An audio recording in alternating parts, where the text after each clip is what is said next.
انشاءاللہ ہم سورہ مومنون کی آیت نمبر 5 اور 6 کا ترجمہ تفسیر پڑھنے سے سعادت حاصل کریں گے۔ اعوذ باللہ من الشیطان الرجیم، بسم اللہ الرحمن الرحیم۔ والذین هم لفروجهم حافظون الا علی ازواجهم او ما ملکت ایمانهم فانہم غیر ملومین۔ ترجمہ کنز العرفان، اور وہ جو اپنی شرمگاہوں کی حفاظت کرنے والے ہیں مگر اپنی بیویوں یا شرعی باندیوں پر جو ان کے ہاتھ ملک ہیں، پس بے شک ان پر کوئی ملامت نہیں۔ یہاں سے کامیابی حاصل کرنے والے اہل ایمان یعنی مومنین کا چوتھا وصف، چوتھی صفت بیان کی گئی۔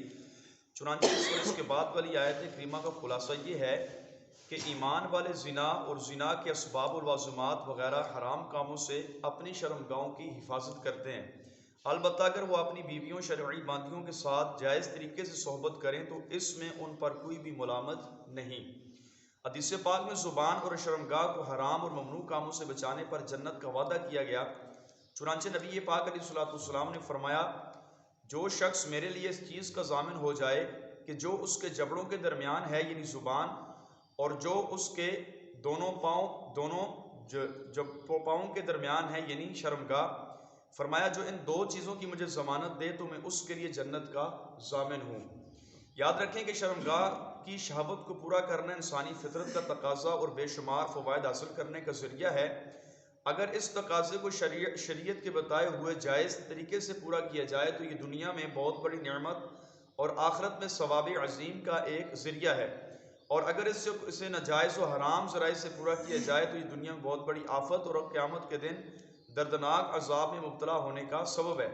لہذا جو شخص اپنی خواہش کی تکمیل چاہتا ہے اسے چاہیے کہ اگر کسی عورت سے شرعی طور پر نکاح کر سکتا ہے تو نکاح کر لے، اس لیے کہ اس لیے یہ کام جائز ہو جائے گا۔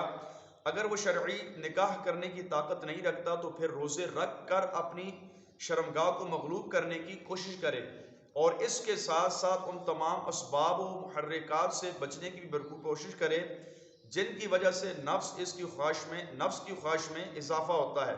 نیز ناجائز و حرام ذریعے سے اس خواہش کو پورا کرنے پر قرآن مجید اور احادیث طیبہ کے اندر جن سزاؤں و عذابات کا ذکر کیا گیا ان کا بغور مطالعہ کر لے، اور اللہ کی بارگاہ میں اپنے نفس کی حفاظت کے لیے خوب دعائیں وغیرہ کرے۔